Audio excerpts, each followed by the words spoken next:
Dans la deuxième histoire des nouveaux contes de fées de la comtesse de Ségur, le bon petit Henri, on fait la connaissance de la maman du bon petit Henri qui est très pauvre et qui est veuve et qui s'occupe seule de son fils Henri qui a 7 ans.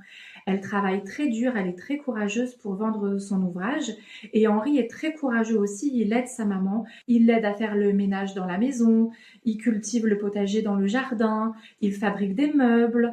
Malheureusement, un jour, eh bien, sa maman tombe malade et donc, Henri continue d'être très courageux, il prend soin d'elle, il lui donne à manger, il lui donne à boire. Et un jour, il est désespéré parce que sa mère est vraiment à 2 doigts de mourir et il appelle la fée bienfaisante à l'aide. La fée bienfaisante lui dit qu'elle ne peut pas guérir sa maman, mais qu'il peut partir à l'aventure au sommet de la montagne, qui est juste à côté de sa maison.